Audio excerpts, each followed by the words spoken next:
Sign up for a year and pay less than 71 pesos per month. Visit tmt.ph/digital to get your free 30 days of the Manila Times Digital Edition.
What comes to your mind when you think of peace?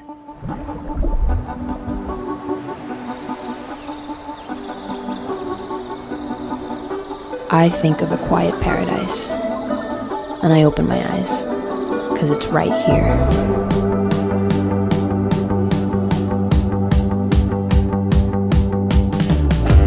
San Vicente.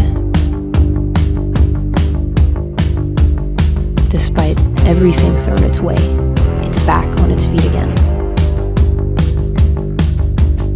All the places to explore, and all the best emotions to feel.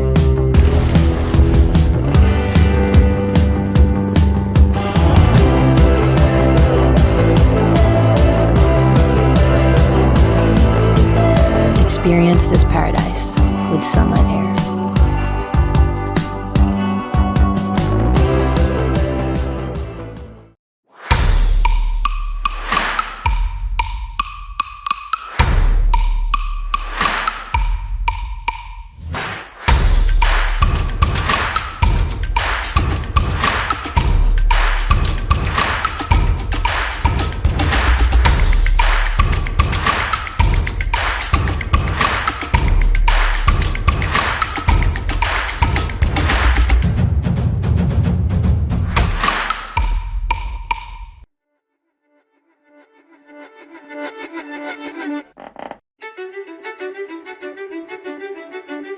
My life in Italy is always in a rush.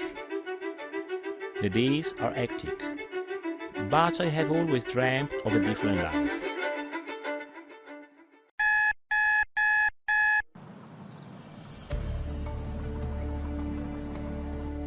Where each sunrise greets me with the warmth of paradise.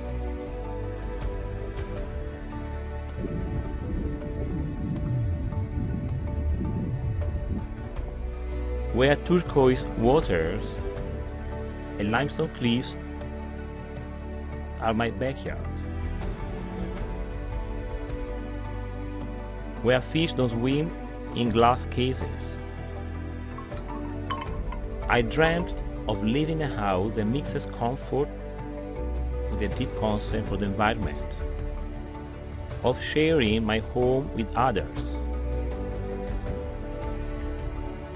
and developing warm-hearted communities.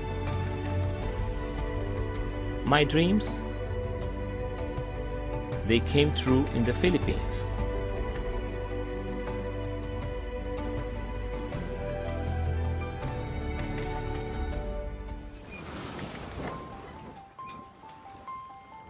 Ten years ago, when my younger sister died, I realized that life is too short. So I left my life in Italy as an economist and sold my house, my car, and all my businesses. I boarded my boat and decided to sail around the world, visiting different countries every couple of months. But things changed when I arrived in the Philippines.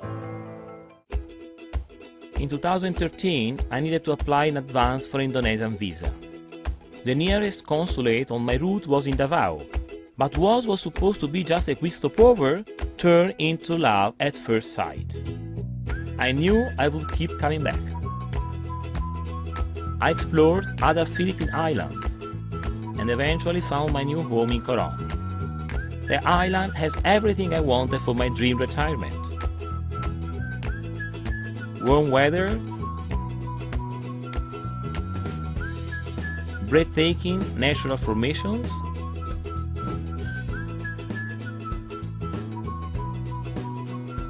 diverse marine life, safe and secure environment, and gentle, welcoming people.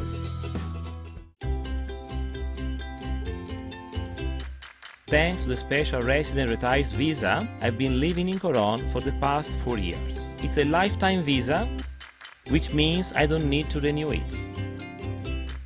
It also allows me to return to the Philippines anytime I want. No hassles, no frills. And although it wasn't in my plans, this visa also allows me to work here in Coron. We originally built this houseboat so we can have a place to stay during the rainy season. But friends and other tourists liked the idea. We decided to open it up to guests and make it a business. The houseboats are totally eco-friendly. They run on clean energy. The wastewater is kept in holding tanks. We don't discharge any waste into the sea. Twice a day, the waste is transferred to a 6-stage concrete septic tank in another island, where it's treated properly. This way, the lagoon stays pristine. Because of these eco-friendly steps, I was able to get permission to set up the houseboats in the Tagmanua's ancestral waters.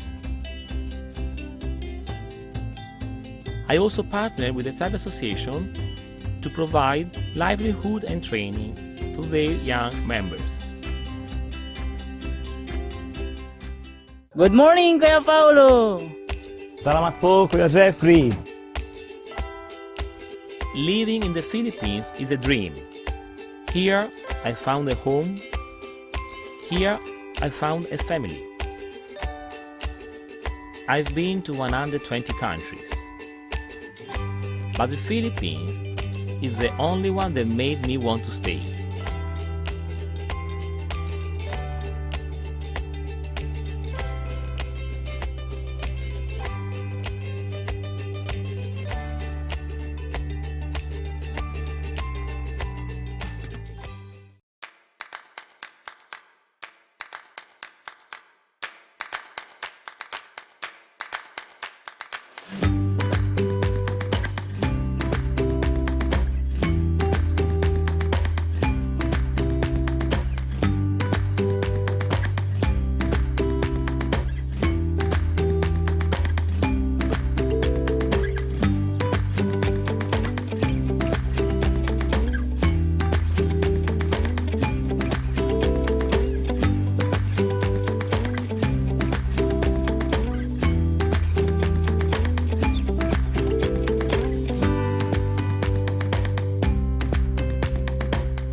san silanganan, alam ng puso sa dibdib mo'y buhay. Lupang hinirang, duyan ka ng magiting, sa manlulutig, di ka pasisiil, sa dagat at bundok, sa simoy at sa langit mong bukaw. May dalagang tula at awit sa paglayang minamahal. Ang kislap ng watawat mo'y tagumpay na nagniningning. Ang bituin at araw niya kailan pa may di magdidinig. Luma ng araw ng walhati at sinta, buhay langit sa piling mo. Aming ligaya na pag may mga alis na mamatay ng dahil sa'yo.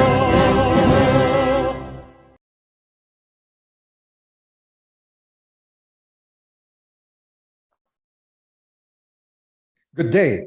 Thank you for joining us on the Manila Times Online Business Forum, where today we discuss the tourism industry outlook. My name is Defort Gasaran, the Manila Times or TMT editor, and your co-moderator for today. Co-moderating with me is Peter Conrad Carino, the Manila Times business editor. Hi, Conrad. Yes, interestingly, I would like to say that this forum is very interesting and timely because of the health crisis that happened. And the tourism industry had to undergo a lot of lockdowns, and of course came the crash of the airline industry also, figuratively speaking. Yes, any literal crashing would definitely infinitely be worse. Yes, but even the metaphorical one has left the country, like you said, as well as the travel and tourism industry is quite crippled for a long period. And these have only recently managed to regain their legs, so to speak. And if you think about it, it's been rudderless, so to speak, and rather lost for some time, because only recently has it been able to open up to the public, particularly the international community. So the local industry for tourism begs the question, for what direction is the road to pre-pandemic prosperity? How do we go back to, if not the way things were, somehow make things better than they were before, allowing us opportunities even to reset certain not so best practices, right? So that's why our business forum for today is titled Philippine Tourism, Where Do We Go From Here? Yes, and I think this forum will help answer those questions. So the forum title today is PH Tourism, Where Do We Go From Here? And yes, we will discuss a lot of critical issues here and answer some very, very sensitive questions. So let's go on and with it, Fort. Yeah, we're very glad that to help us answer these questions, our keynote speakers are Bernadette Berna Romulo Puyat, who is of course, the Department of Tourism Secretary. We also have Jose Jojo Clemente III, Tourism Congress of the Philippines President. So Mr. Clemente will also discuss his knowledge about that. And Oscar Getuya Kasaysay, National Commission for Culture and the Arts, or NCCA Director.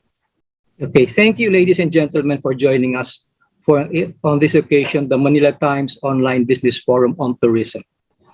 Welcome, everyone. Welcome, everyone. I know you all have very busy schedules and are eager to map out Philippine tourism. Where do we go from here? But before we begin, allow me to thank our business partners for making this forum possible. Our co-presenter, of course, is Hotel Sogo. Our special partners are Discovery Hospitality, Hotel 101 Manila, Philippine Retirement Authority, Winford Manila Resort and Casino, and Zumanity. Our organization partners are the British Chamber of Commerce of the Philippines, the Cebu Chamber of Commerce and Industry, the French Chamber of Commerce and Industry in the Philippines, and the Davao Chamber of Commerce and Industry, or DCCI, the Financial Executives Institute of the Philippines, or FINEX, the Italian Chamber of Commerce in the Philippines, or ICCPI, the Management Association of the Philippines, or MAP. We also have the Nordic Chamber of Commerce of the Philippines, the Philippine Center for Islam and Democracy, as well as She Talks for Peace. Of course, we do want to mention that our special partner, our media partner, is the Manila Times TV. Okay, thank you, forum partners. Now, the fourth, maybe we should dive in and introduce our first speaker to give us direction on where Philippine tourism will be going in this post-pandemic era. So let's go on with the first speaker, Fort. Okay, Conrad, I've been informed by the Office of the Department of Tourism that Secretary Romulo Puyat is unable to join us today because of a pressing matter that came up, but that she had asked the Chief Operating Officer of the Tourism Promotions Board. I understand she's here to take the place of Ms. Puyat, and with the indulgence of our audience, of course, allow me to introduce our lady representative. A brief introduction of her background. She's an educator and leadership coach and a lawyer with extensive professional experience in public sector, strategic and reform management. Now, she holds a master's degree in public management from the joint program of the Lee Kuan Yew School of Public Policy as National University of Singapore and the Kennedy School of Government, Harvard University. She also completed her master in national security administration at the National Defense College of the Philippines. And she holds a Bachelor of Arts in Political Science and Bachelor of Laws at the University of the Philippines. Now, she served as Assistant Secretary for both the Department of National Defense as well as the Department of Labor and Employment. So she's also a core faculty member of the Ateneo School of Government. So her background pretty much gives her a broad preparedness to be able to help us open our tourism sector. And definitely, she's been awarded for her achievements, particularly as one of the first and only recipient of the prestigious 10 Outstanding Young Men Award for the Human Resource Development in Government Service. So, ladies and gentlemen, I present to you our first speaker, the COO of the Tourism Promotions Board, Maria Antoinette Velasco Aliones. Welcome and thank you for making time for us. The screen is yours, Antoinette. Thank you very much, Sir Conrad, for that generous introduction and also for the warm welcome. Although ako ay repist ngayon, representative of Sec Borna, because as you mentioned, she suddenly had to attend to an equally pressing matter. And of course, I would like to greet Conrad and the rest of those who are joining us in this wonderful discussion, plotting ahead of us what lies ahead for the tourism reset, as you mentioned, Conrad. No? So being a representative, the secretary actually prepared a speech. So that was how she was really so enthusiastic to join you today. And she conveys her gratitude to the Manila Times in particular for the invitation to speak here. And she says that the question as part of the title of the discussion, it's a very good one. And that she can answer that with an enthusiastic quote, "Nowhere to go but up," unquote. And she says that's the easy answer. The more detailed and complex answer is what she has outlined in the speech, which I will read to you, as she discusses the DOT's plans and programs to revitalize the industry. So allow me, please. And I quote, "After 2 years since the outbreak of the pandemic and 1 year since we started vaccinating the population, we have finally crossed the threshold into the new normal. Since February 10, the Philippines has been welcoming fully vaccinated international travelers. If I may add, as of April 24, we actually had 313,050 foreign visitors entering our borders. And as of the last 2 days, we have actually breached the daily average of 7,000 arrivals, hitting about 7,200 arrivals for 2 days, April 23 and 24 in particular. Our confidence to reopen our border was brought about by a number of factors, foremost of which, of course, is that we have successfully implemented stringent health and safety guidelines in our key destinations with the support, of course, of the Department of Health. Secondly, the DOT led the strict accreditation of all tourism-related facilities, ensuring that they comply with the globally and nationally mandated health and safety protocols. And most importantly, I think you have seen this and you will agree that we've had a largely successful vaccination campaign.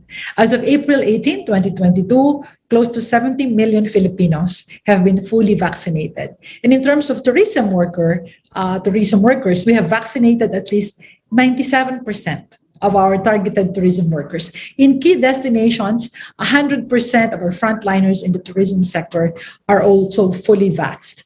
These destinations include Baguio City, Aurora, Busuanga, Coron, El Nido, Puerto Princesa, all in Palawan, even San Vicente. And in Cebu, Mandaue City, and in Mindanao, we've also reached that full vaccination rate in Camiguin. While we are waiting for the resumption of international tourism, we launched several promotional campaigns to ensure that we kept the Philippines as the top of mind destinations in our different markets. Our award-winning video campaigns from Wake Up in the Philippines in 2020, and then towards the end of the year, we had Have a Safe Trip Pinas. And then now recently, we launched the It's More Fun With You, have been lauded, not just for their use of creative storytelling, but also our modern takes on regional Filipino music and stunning imagery of our various destinations. Of course, Balikbayans have always been a big part of the tourism industry. And so for them, we launched the Balikan ang Pilipinas campaign and the Balikan.ph aggregator website. Balikan.ph is a one-stop shop platform that features different tour packages, hotel and resort promotions, and flight deals targeted to our returning kababayans. Indeed, since the reopening of our borders, actually, yung sinabi kong number kanina, more than half of that are accounted for by our Filipino kababayans or balikbayans. In our effort to develop smart tourism, the DOT has also experimented with digital platforms to expand our reach and create different ways of experiencing Philippine tourism. We launched virtual destination videos and 360-degree virtual reality experiential tours, highlighting the country's top tourist spots and attractions. These marketing campaigns are just part of the DOT's 3 strategic directions that form the framework of the reformulated National Tourism Development Plan spanning 2021-2022, which was really post-pandemic, not in the immediate. And we have adjusted that to cope with the calls of the times. The call of the times, or maybe the emerging new challenges of the times. The revised National Tourism Development Plan leverages the comparative advantages of the country in order to recover livelihoods, deepen the roots for a resilient and sustainable recovery, and lay the foundations for devolved tourism functions starting this year. The first of these strategic directions is to promote safe, fun, and competitive tourism. The DOT, as I mentioned, has validated more than 115 tourism circuits. These are redeveloped, recalibrated products across the country. And they're also currently developing more circuits to introduce the best travel products and experiences which our regions have to offer. Some of these circuits have already been launched, including the bike trails of Bicol and Central Visayas, Camiguin and Misamis Oriental's Green Adventure Loop. There's also Davao's Dive Tourism, Boracay's Food Crawl, Soxargen's Farm Tours, and the interregional cuisine and culture of Ilocos, Central Luzon, and the Cordillera. The DOT also implemented guidelines that ensure tourism stakeholders comply with the protocols and precautionary measures set by the World Health Organization and our very own Department of Health. We have been awarded also the use of the Safe Travel Stamp from the World Travel and Tourism Council as early as September 2020. And as I speak now, 257 accommodation establishments across the country have been given the authority to use the Safe Travel Stamps. And there are also 3 destinations that include Baguio City, Boracay Island, and the province of Ilocos Norte as recipients of the grant of the use of the Safe Travel Stamps. The second strategic direction of DOT, focusing on strengthening governance and tourism destination management, aims to support the devolution of tourism functions. The DOT will provide local government units with technical assistance and capacity building programs to prepare them and implement their local tourism master plans, invest programs, product, and market development initiatives, and also help them with data gathering capabilities among those whole gamut of concerns. The last strategic goal, which is to pursue sustainable, inclusive, and resilient tourism, is anchored on a flagship program, which is in partnership with the Asian Development Bank and the World Bank, called Transforming Communities Towards Resilient, Inclusive, and Sustainable Tourism. The acronym for that is actually TOURIST. The TOURIST program has 4 main objectives. First, to upgrade medium, small, and micro, small, and medium enterprises in the tourism value chain. Second is to ensure that everyone has access to opportunities and tourism experiences by increasing the participation of women and other marginalized sectors in tourism development. Third is to help build and strengthen capacities of destinations for conservation and climate smart investments. And finally, in order to fully attain a resilient, inclusive, and sustainable tourism industry, we will set emergency plans and provide guidance to local government units and the private sector as well in preparing crisis management plans based on UN, WTO, and ASEAN guidelines. It is on this foundation that the DOT will build on the next National Tourism Development Plan covering the years 2022 to 2028. So as I speak, workshops, consultations, focus group discussions are being done in order to revisit this, and along with Jojo Clemente, of course, the president of TCP and his members. The policies in this refreshed NTDP hope to enable an environment that will sustain the tourism sector and make the sector more resilient in the face of adversities like this pandemic, natural disasters. We've had very strong hurricanes even through the pandemic, and of course, man-made crisis. Last week, this is so a source of pride for all of us. We hosted the World Travel and Tourism Council's Global Summit. For the first time since the pandemic, we actually had 1,200 plus physical attendees, and more than 600 of those came from other countries, from 50 countries across the world.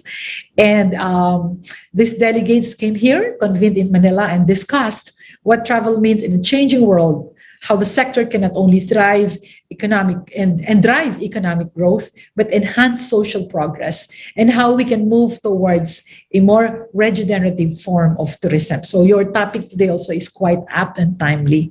Hosting this important tourism event signaled our commitment to reshaping our industry for the benefit of all humankind, rebalancing the old, quote, business comes first, unquote, policy to one that prioritizes equity, accountability, and social responsibility. And because of all this, Secretary Berna says, I can say that we have nowhere to go but towards a better future. The pandemic gave us an opportunity to restart as we figured out what Philippine tourism ought to be, one that promotes and protects our natural and cultural heritage and our very own Filipino people.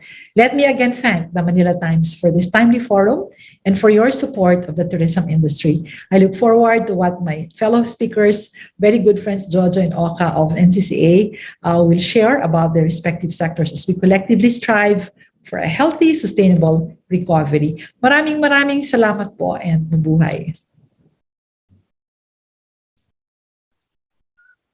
Thank you for that enlightening talk, Antoinette. Conrad? Yeah, okay, Ma'am Antoinette, we will be having an open forum towards the end of this virtual event. So we are enjoining you to stick around. No? My pleasure.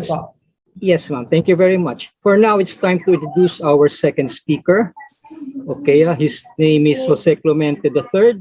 He is the president of the Tourism Congress of the Philippines and president of Raha Tours Philippines from 2001 to 2009 and from 2013 to the present.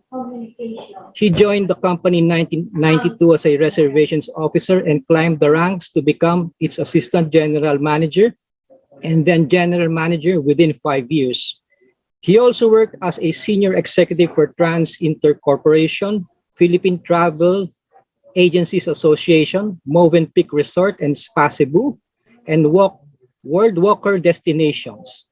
He also shared his expertise at Enderun Colleges in 1992. He also served in various senior executive capacities in various tourism industry organizations such as PATA Chapter, Philippine Tour Operators Association, the Philippine Travel Agencies Association of the Philippines, and the ASEAN Tourism Forum. He is also a green archer from his elementary till his high school days, and he earned his university degree at St. Mary's College of California in Moraga, USA. So everybody, let's give it up for Jose Jojo Clemente III. The floor is yours, Mr. Clemente. Thank you very much, Sir Conrad. I'm usually not very comfortable with those long introductions. But anyway, good morning to all our viewers today. I would like to specifically thank the Manila Times for inviting the Tourism Congress to be part of this forum. It's a very exciting subject right now. Tourism is back, as CEO Tonet mentioned, and the horizons are almost limitless now as we sort of normalize travel and tourism around the world. Let me just have a very short presentation today just to share with you things that have been going on in the industry now. And in keeping with today's forum, where do we go from here? For us to understand where do we go from here, I think we need to have a short look as to where we were for the past 2 years. So please allow me to just recap some of the things that have happened now. Prior to the pandemic, Philippine tourism began to assert itself as a rising star in the country's economy. Just to throw some pre-pandemic figures, tourism accounted for almost 12% of the country's GDP. We earned almost 3 trillion pesos in revenues from both inbound and domestic travel. We employed 5.5 million people directly, and visitor arrivals reached an all-time high of 8.26 million. So we were really poised to be the rising star of Asia in 2020.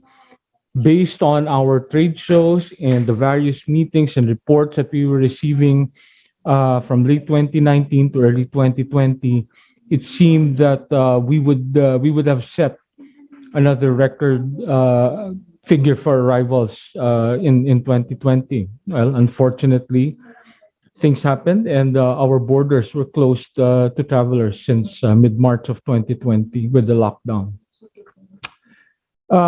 Of course, international arrivals disappeared as other countries also closed their borders and also limited travel for their nationals. So in a sense, parang it was like a faucet that was turned off, no? Both internationally and domestically. For us, of course, only returning Filipinos and overseas foreign workers, or OFWs, along with members of the diplomatic corps and other special business or economic visas were allowed to enter, but with quarantine and testing requirements. These quarantine and testing requirements also proved to be a deal breaker for some people who were able to come back, who were allowed to come back because of the length of time and the expense, of course, that would be required to fulfill these requirements. So really, all that we had from the time were the returning Filipinos and overseas foreign workers. Okay. To add to the total situation, we were also hoping that domestic travel would be able to sustain the tourism industry even in the short term. But because of the effects of the pandemic, the LGUs in the Philippines also restricted the inter-island travel and virtually sealed off provinces to prevent the spread of COVID. So as far as the domestic travel avenue was concerned, that was also closed to us. As a result, a good number of stakeholders, or most of us, at that time, hotels, travel agencies, tour operators, tourist transport companies, and other stakeholders suspended operations. At this time, we were just hoping that it would be a short interim. No? We were even hopeful that it would just be a matter of a month or two, not expecting that it would actually stretch 2 years. Luckily, though, for some of our stakeholders, accommodations were eventually allowed to reopen and be used as quarantine facilities or for billet of essential industries like the BPOs. So at least one part of our stakeholders were able to continue operations and limit unemployment. Okay. During this time, an estimated 1 million jobs in the tourism industry were lost in the course of the pandemic. So workers were also put on temporary leave or layoffs. So a lot of people were totally inactive or were forced to go into other lines of businesses just to survive because of the uncertainty of where tourism was headed. because at that time it seemed like COVID would be endless. No, other partners in the industry, like tourist transport operators, also lost their vehicles. So, well, I just put a little figure there. It says global tourism reaches $730 billion in losses in just 8 months. So you can imagine the global effect of tourism, which was very robust pre-pandemic and on the rise as well. Okay. Just to show you what happened, March 15, the Philippines closed its borders to foreigners. And then we also needed to have some sort of support lifeline through the Bayanihan 2, which we did, fortunately. There were also programs by the DOLE, which sort of alleviated some of the financial concerns. But the tourism industry being closed for this long actually needed more help, no? And just for example, hotels were hit by drops in business travel and MICE to the extent that some hotels closed. No, some well-known brands like the Makati Shangri-La at the time said they were temporarily closed. Marco Polo in Davao also closed, and the smaller stakeholders also ceased operations for that time. Now, talking about where we came from, now we talk about where are we going now. So domestic tourism slightly rebounded with the loosening of travel requirements to popular destinations like Boracay, to Cebu, to Bohol in the fourth quarter of 2021. But we were again affected by the Omicron variant surge in early 2022. So we stopped. It was a stop and start kind of a situation that we had. Luckily, the Omicron surge only lasted for about 3-4 weeks. So by the beginning of February, we were able to again have a vital domestic travel industry. The most significant development, of course, was last January 28, when the government through the IATF announced that fully vaccinated tourists from countries that required no visas to enter the Philippines will be allowed to come in subject to pre-arrival testing and travel insurance with COVID coverage starting February 10, 2022. At that time, we were having conversations, the DOT, the TPB, Secretary Puyat was also asking what we expected coming in. And I said, ma'am, we're expecting people to come in, but the numbers is anyone's guess at this point. Luckily, from the first month arrival, no, from Feb 10 to 28, we received a total of 47,715 foreign tourist arrivals. And the first day that people came in on Feb 10, I think we had about 1,000 tourists that came in. So it was really a very, very pleasant surprise for us. Like I said, 2022 is sort of like the 0 year now. If you're finding basis for statistics later on, parang nag-reset talaga ang tourism industry. So that first day alone, we felt really very good. And with the weeks that followed, arrivals continued to increase, which gave us confidence that we might be on the right track to resume tourism in the Philippines. The top 3 source markets during the first month were the United States, Canada, and the United Kingdom. Of course, as expected, most of the people from the United States, Canada, and the United Kingdom were balikbayans or returning Filipinos, but doubtless we also counted them as foreign arrivals as they were holding foreign passports, and they also engage in tourism activities where they're here. So there is really no more distinction between balikbayans and other foreign markets that we have. So just to give you an idea of where we are right now, as of April 24, we have, as COO Tonet mentioned earlier, we have a total of 313,050 arrivals so far. And as we can see from a month-to-month basis, the arrivals continue to climb.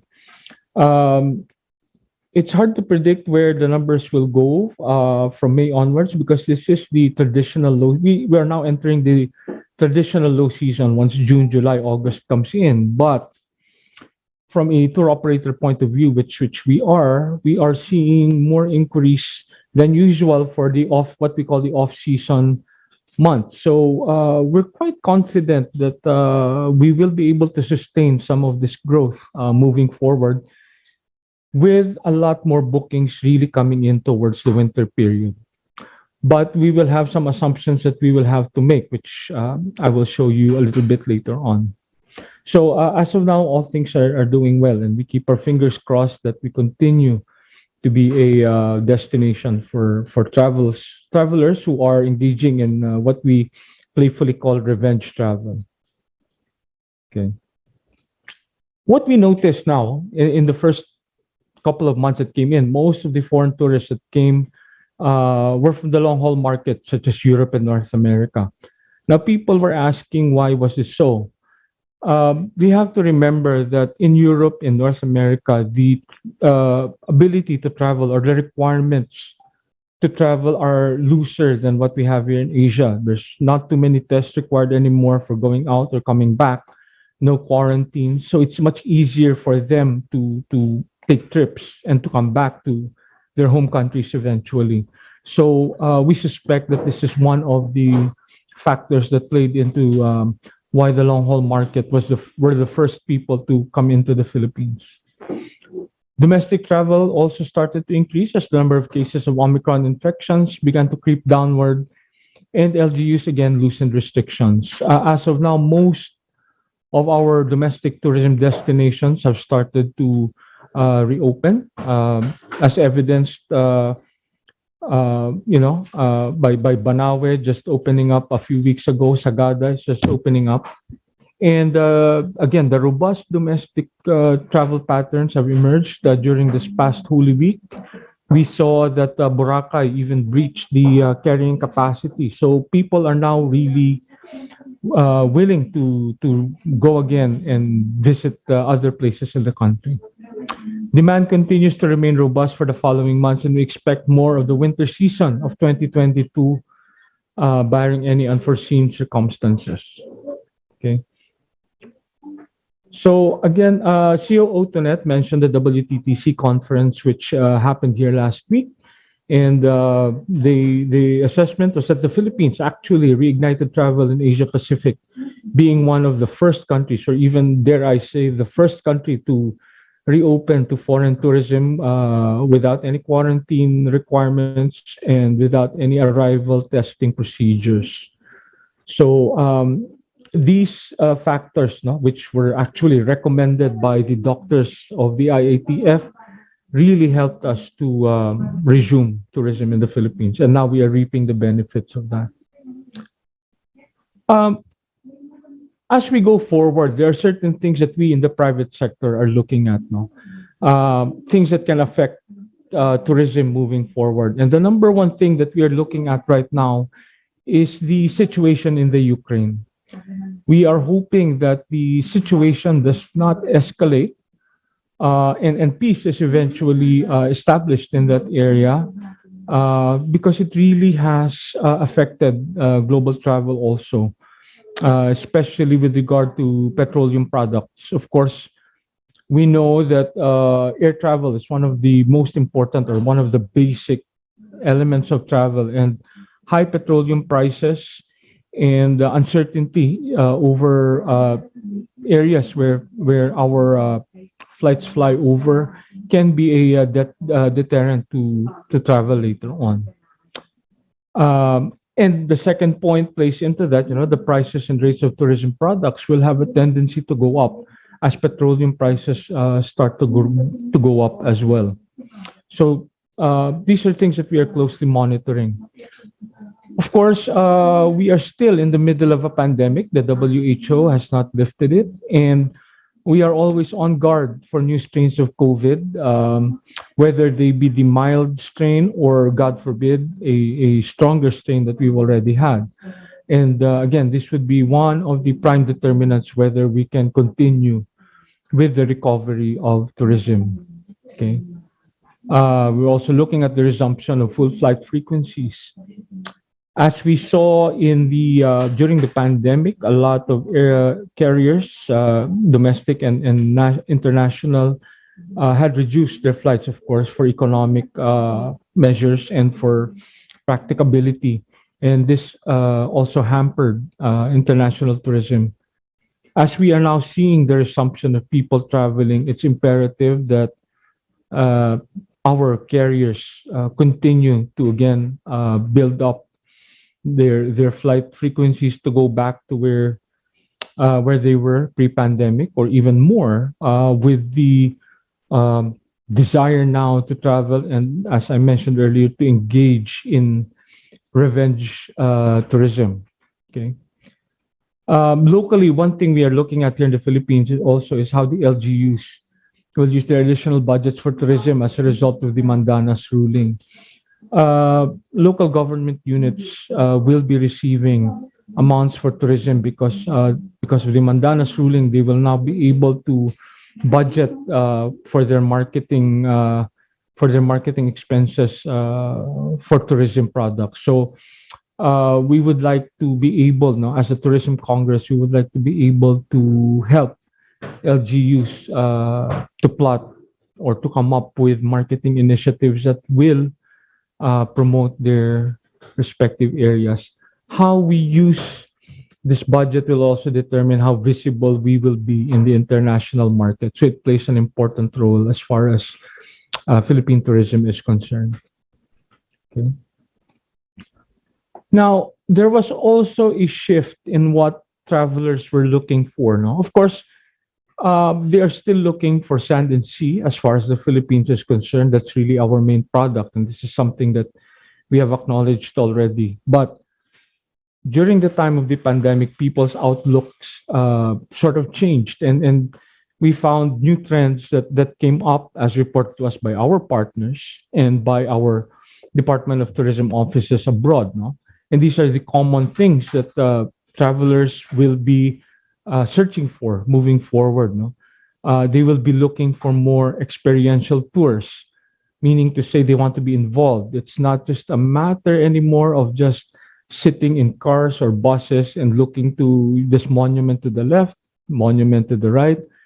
They want to engage in more active and tactile activities, going to the second point, meaning to say they would like to be able to experience stuff like handicraft making, actual planting of crops, harvesting them, learning certain crafts,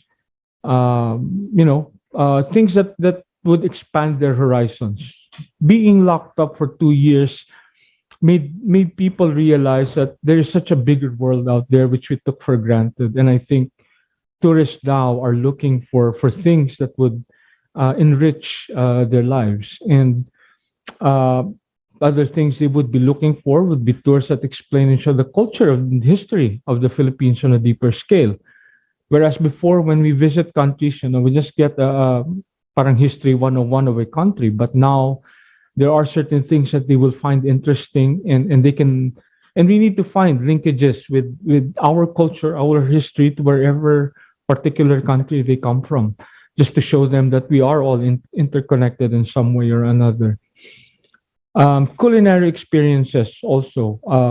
Again, being locked up for 2 years, you were only probably limited to what you can cook, what you can order out. And people are looking now for genuine experiences, because culinary experiences has become, or was becoming, one of the main reasons for travel prior to the pandemic. Now, people more so want to try out new food. They become more adventurous. And the Philippines, with all our islands, is pretty much a perfect destination to showcase what culinary offerings we have. Of course, importantly, also, people are looking for places that have more open spaces, lesser people, because of the fear of pandemic or being infected. And again, this plays perfectly into the Philippines because we do have 7,000 islands, and we have more places to discover and develop. So If we play our cards right, we do, what we needs to be done, we can really be a prime player moving forward in the pandemic. Okay. Just some of the experiences that people would be looking for. These kinds of things that they would want to see. Okay. Now, before I end my presentation, now we look forward. So, what do we need to look at? No,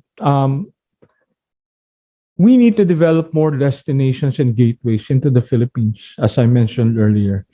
We have only scratched the surface of what we can offer as far as a destination is concerned. 7,000 islands is no joke.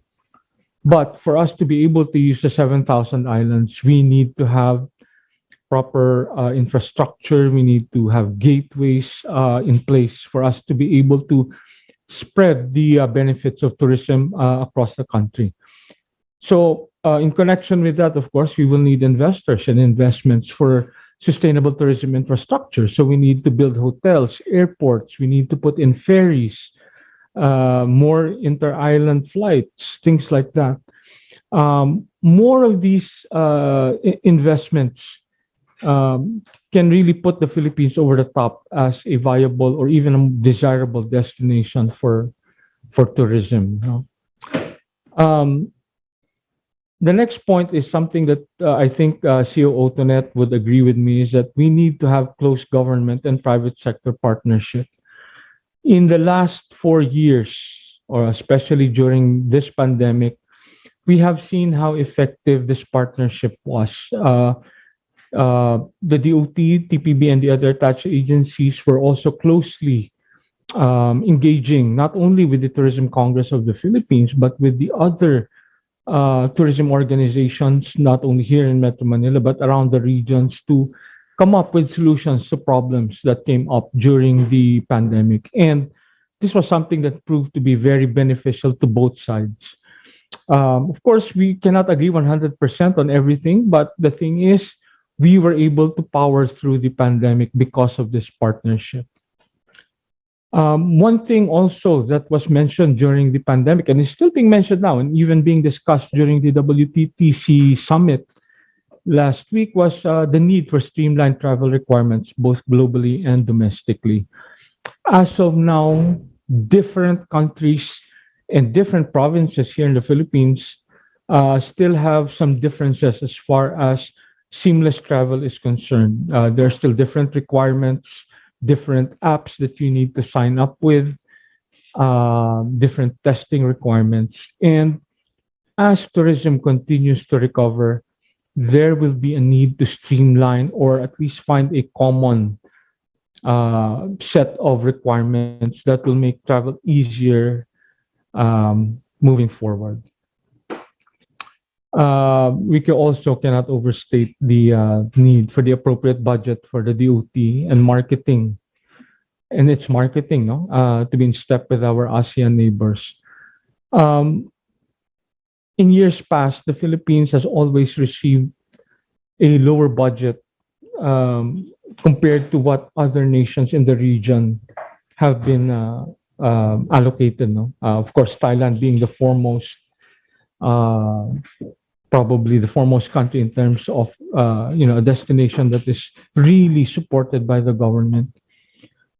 With the statistics that I gave earlier, with how much the tourism accounted for in GDP, how much in employment, how much in revenues, I think it's about time that if we are really serious in making tourism a real engine of economic growth in the Philippines, appropriate resources must be given to tourism. And finally, maybe not as a side note, but something that we realized during the pandemic, there is a need for the creation of a disaster or a calamity fund for the tourism industry in case of another pandemic-like event. What happened to tourism during the pandemic was that we were considered non-essential for the most part because of the nature of the business that we have. And that being the case, we were always the last priority as far as assistance or ayuda was concerned.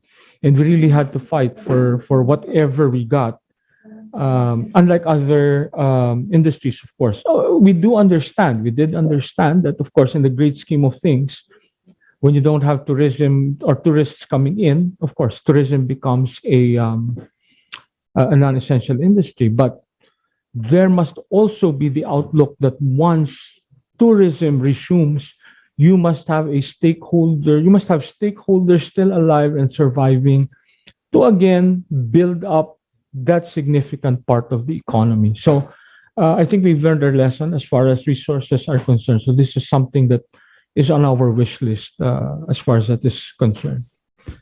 With that, I'd like to end my presentation today, and will be willing to answer questions at the end of the program. Thank you very much. Okay, that was a very enlightening presentation, Mr. Clemente. Now let's go on to our fourth speaker. Our third speaker. He is currently the executive director of the NCCA. They call him OCAB, which stands for Organizing for Culture and the Arts. And when he ran for Davao City Councilor in 2013, his campaign slogan was OCA mismo. And Organizing for Culture and Arts has been OCA's life work. He actually started young by getting involved in school plays in an elementary school run by RVM nuns, and carried on with his passion on his high school days at the Davao National High School. He also had theater training under PETA and Kulturang Atin Foundation, led by Nestor Horfilia. He later became the executive director of the Kaliwat Performing Artists Collective, which unfortunately he had to give up so that he can become the NCCA executive director. He also had work stint at the Senate with then Senator Gregorio Gringo Honasan in 1995. And after that, he served as the community relations coordinator of then Davao City Mayor Rodrigo Duterte. And under the Duterte's term as mayor, he was in charge of organizing and managing the city's major festivals. Now that he is executive director of the NCCA, he believes in the power of culture and the arts in transforming people and society and helping promote Philippine tourism. So, Mr. Kasaysay, you take the floor now. Thank you very much. Thank you very much for that very generous introduction. And with that, I would like to thank Manila Times for giving us a platform to discuss Philippine tourism. And also, I would like to thank Attorney Antoinette Velasco Aliones for sharing with us the context and framework of our tourism strategic plans on how we move forward. So again, in behalf of all the artists, cultural workers, we would like to extend our greetings from the National Commission for Culture and the Arts. Last Sunday, April 23, 2022, the NCCA spearheaded the International Dance Day concert at the historic Metropolitan Theater, which was attended by almost 1,000 people in the live audience.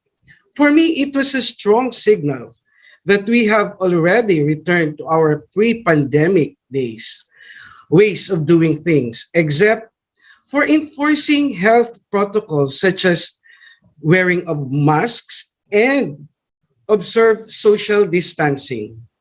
It was a monumental moment for us at the NCCA and for all the artists, dancers, choreographers, and cultural workers to finally return to live performances. It was a symbolic moment that the newly restored Metropolitan Theater is ready for bigger things to happen. In this relevant event, we are gathered to take a fruitful perspective from the confronted challenges of the COVID-19 pandemic and its immense effect on arts and culture.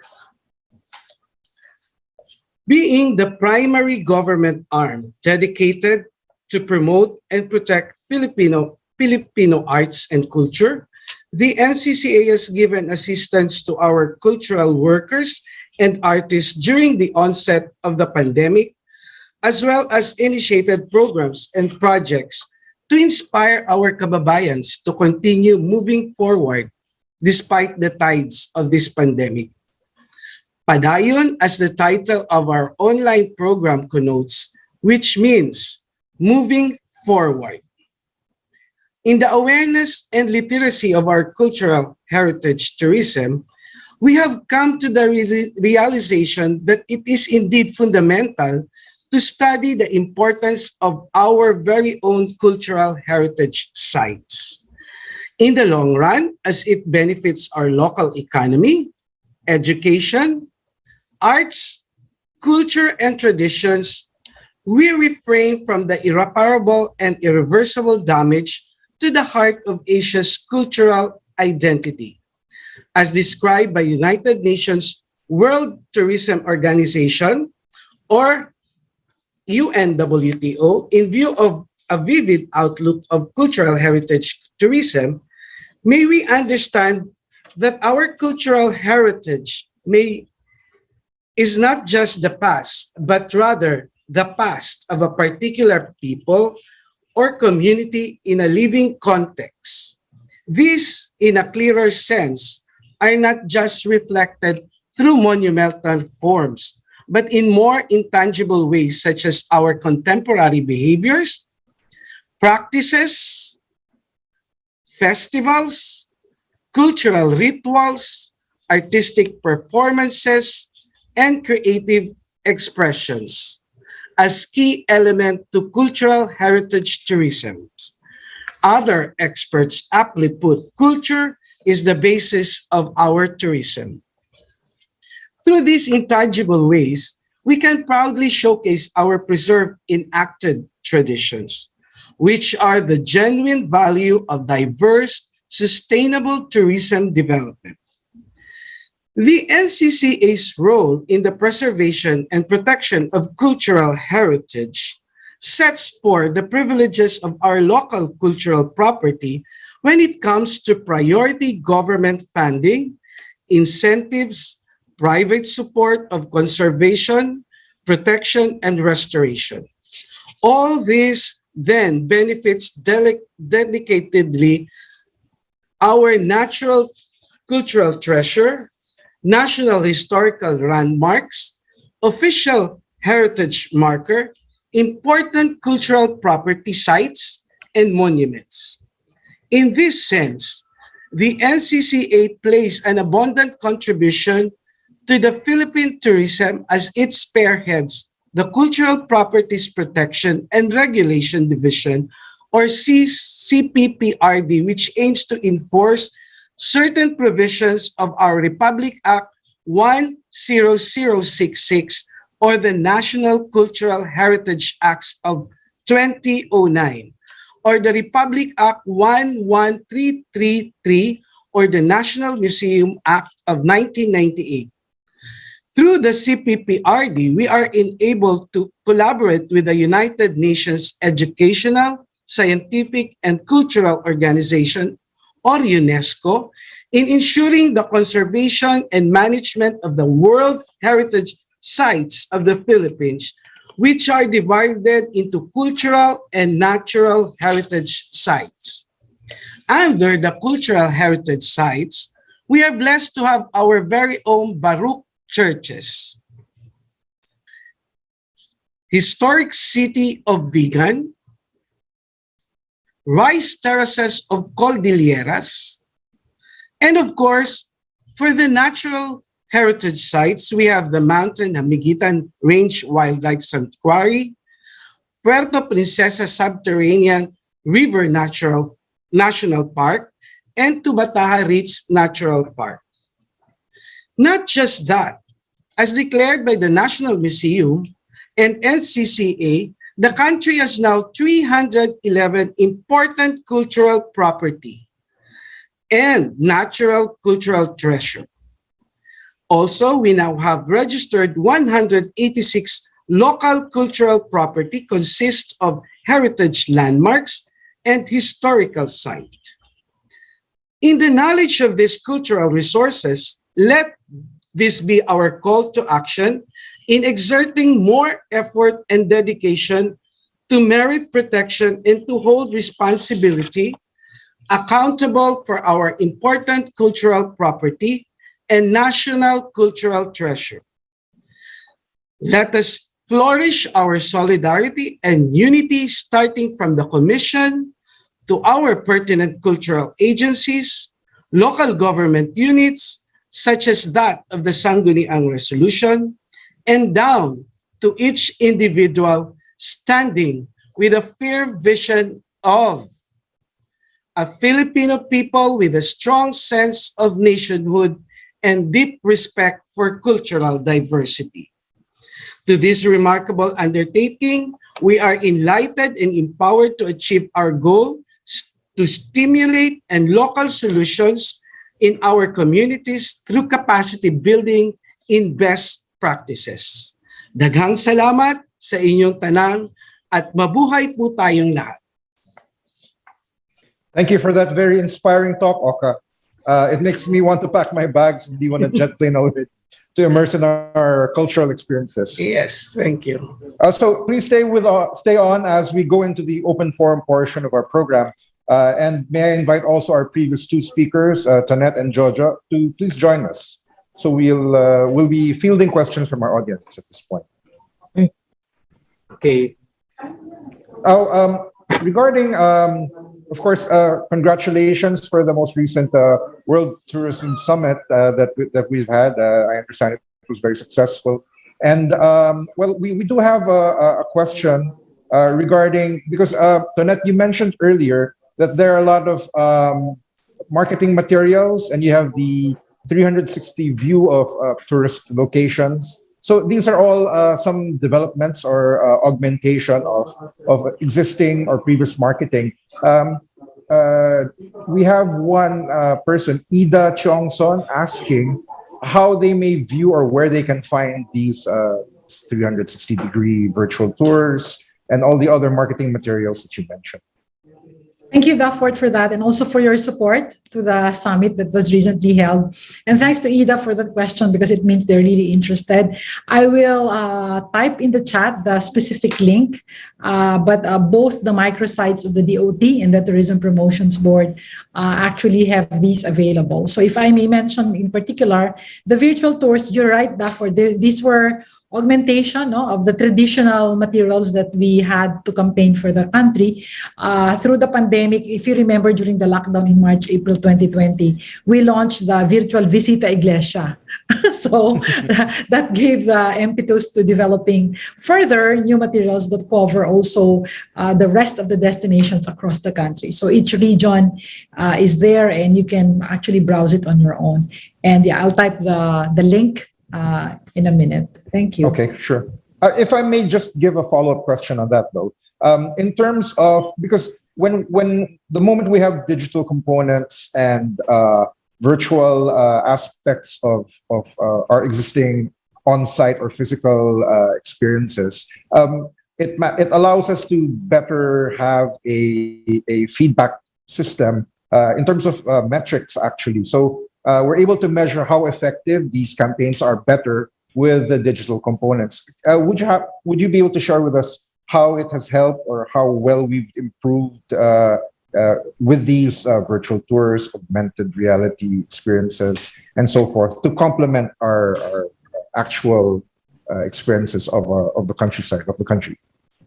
Yeah, again, you're right on the spot, no? The Philippines, despite our quite slow internet speed, we top the world in terms of social media use.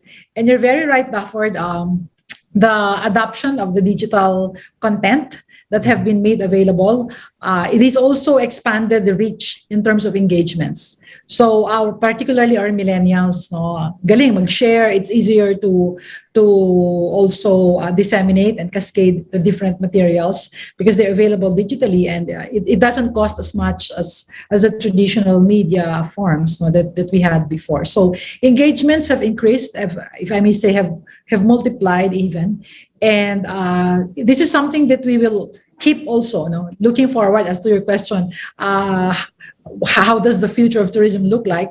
I think it's going to be hybrid for the next couple of years before we actually ease back into the full physical, face-to-face activities that we've had prior to the pandemic. Because as you said, there are benefits to be reaped,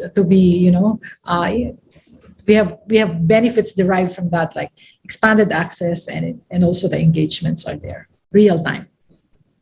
Conrad, would you have any questions related to that engagement and so forth with our various markets?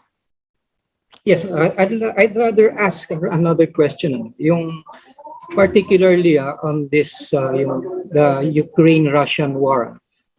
Have you ever? I mean, has the private sector or the government seen Russia as a potential market for tourists? I've heard that there are some tourist arrivals from Russia, but this is very, very sparse. Maliit lang baga.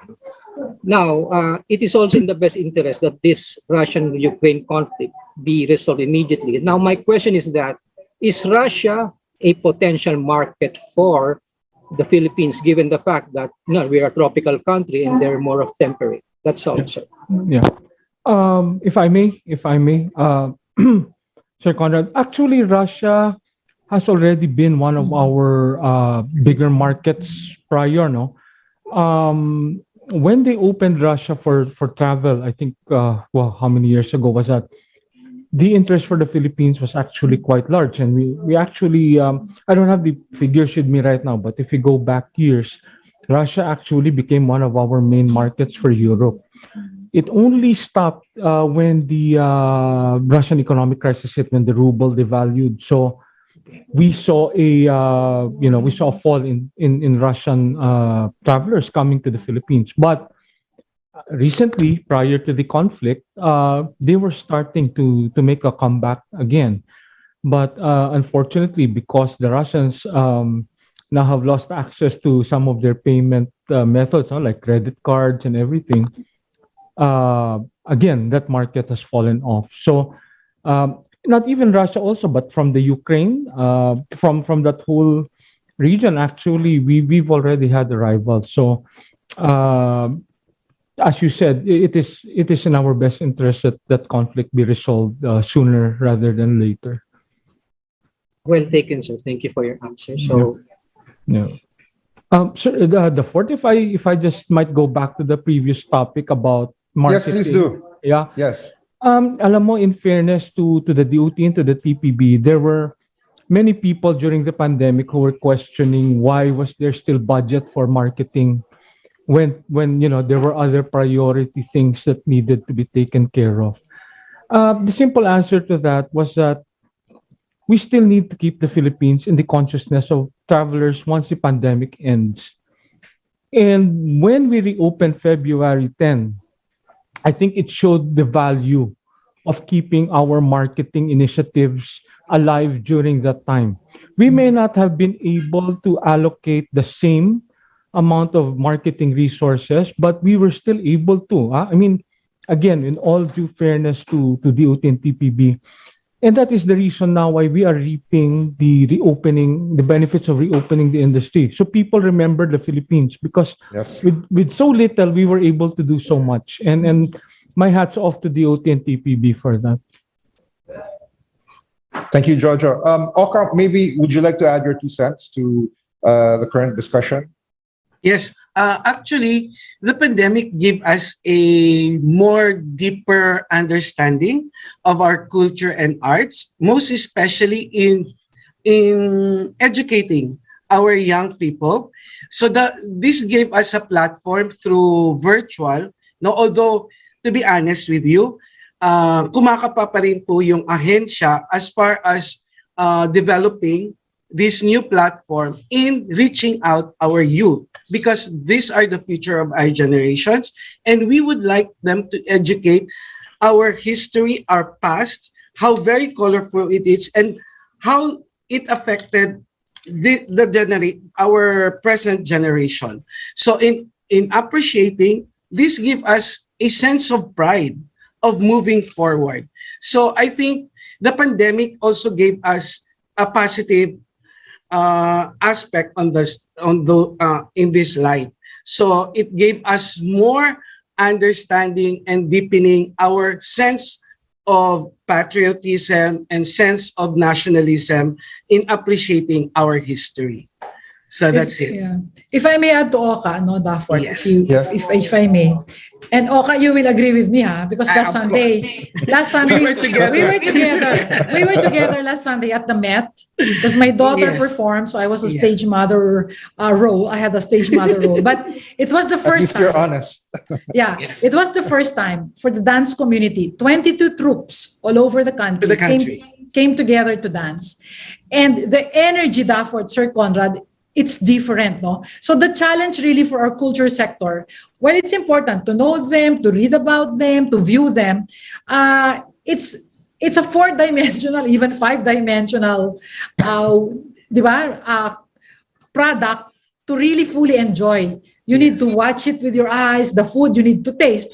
Yung virtual tour, sige nga, paano mo naman titikman yung Bicol Express ng Bicol? Totoo. So, diba? So, yun talaga yung mga limitasyon dyan. But yeah, Yes. so I would like to just bring that also realization on as Jojo mentioned kanina, our tourists are looking for immersive experiential Yes. opportunities to really get to know better our culture. So yeah, walang katapat pa din. And yeah, And thank aside you. from that, I Yes. think Oka mentioned that it's not just experiential, but it could Yes. be a strong vehicle for nation building with Yes. cultural tourism encouraged amongst the youth. Correct. Yeah.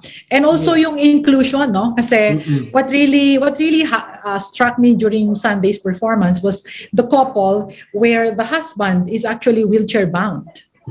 Ala, Dafford, kaya mo ba yun? Nagsasayaw sila. Pero, so imagine, so we are a very inclusive society. We Yes. want everybody to have the same access to developing the talents and sharing the God-given gifts that we have to showcase our country's culture and heritage.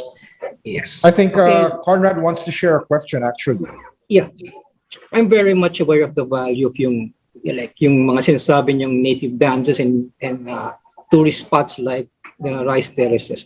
Unfortunately, what I have observed from what the students are learning from college, because I was once a professor in the TMT college, is there is very little emphasis on yung mga cultural spots like the rice terraces and even yung mga dances natin, to the point that the youth are even more aware of what the tourist spots are in other countries and what the latest dances are on TikTok. It's very disappointing. Yeah. For one nga, I even told my student once, kung hindi ka Pilipino, kung hindi ka nakapunta sa rice terraces, and I think that Correct. rings true. So how do we solve that problem? Do we have to reach out to the CHED or even the Department of Education to emphasize or even to ask them, should Yeah. we have programs to kahit let them learn what the rice terraces are and mga tinikling dances natin nung high school. When I was in Correct. high school, that was emphasized. We even went to CCP to have these so-called field trips to watch those dances. Ngayon yata wala na eh. Ang mga field trip na lang is virtual and it's not even related to Philippine culture or something like that. Oo. Mauna akong sumagot kay Conrad kasi this is something I have been in discussion with sa Halili Cruz School of Dance, no, Oka. So, ibibring Yes, in na kita go. ka. Yes. Oo, Go! umuupa Thank you na. very much.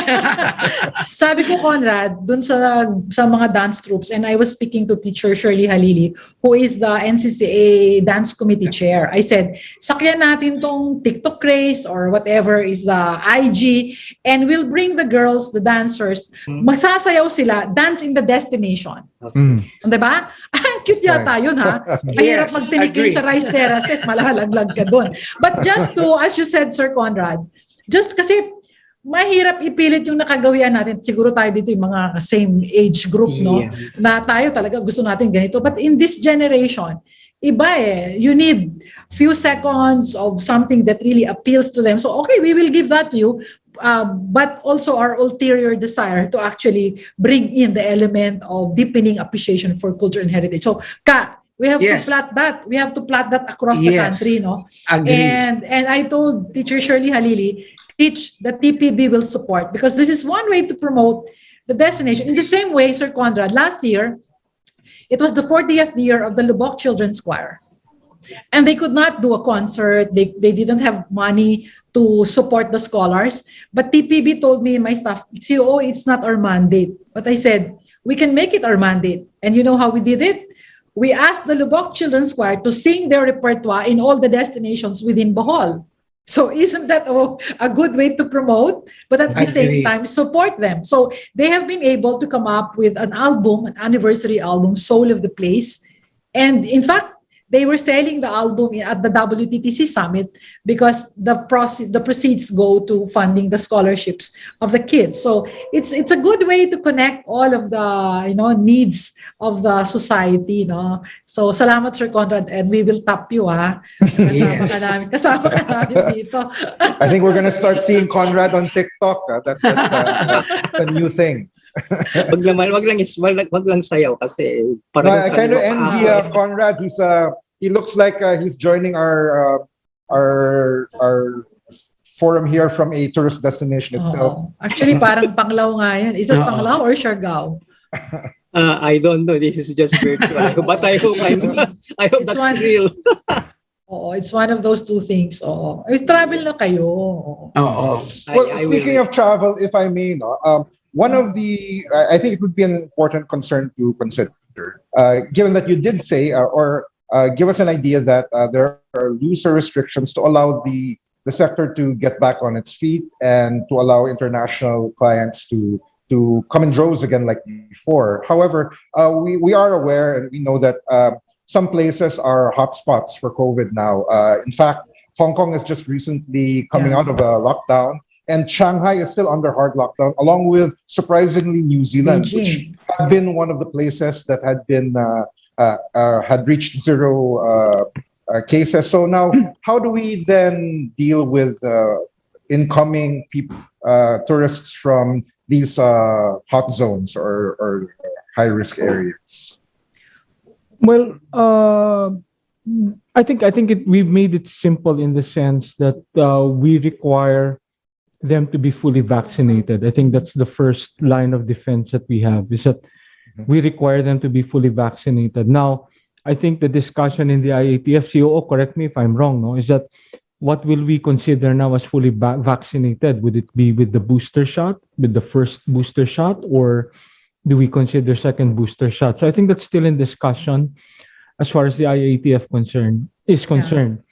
For us in the private sector, non-negotiable yung fully vaccinated.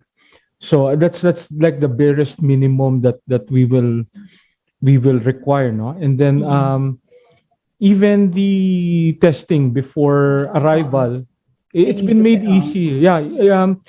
There's also an alternative now to the RT-PCR 48 hours. You can take an antigen test 24 hours prior to arrival. So that makes it easier and makes it cheaper in the same sense.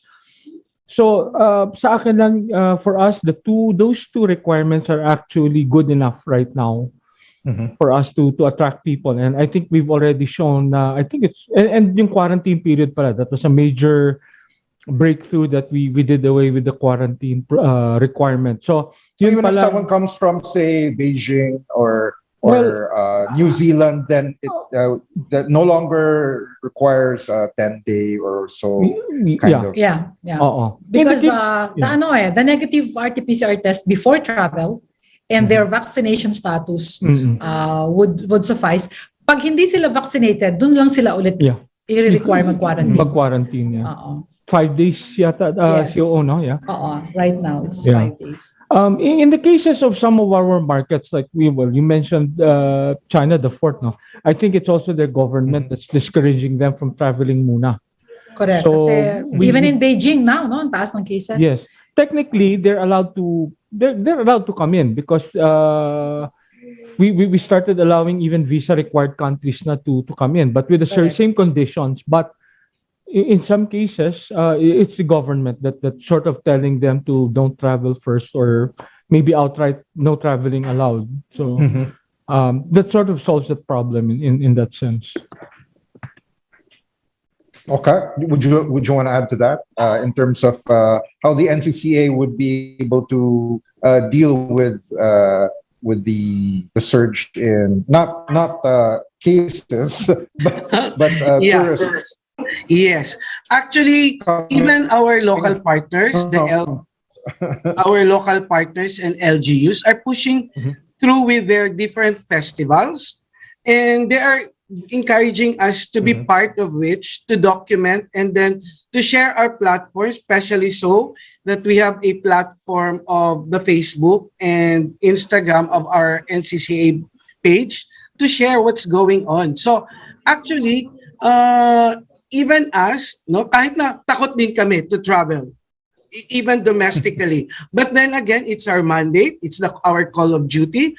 So we just have to rely on our vaccination, as they said, na kailangan pa rin natin talaga maging handa. And yun nga, last September 23, yung Sunday event natin, attorney, yun yung naging problema, to enforce talaga the health protocols. Kasi, because we are opening up, our young people and even us, no, na talagang we are eager to experience what we have not experienced for the past 2 years.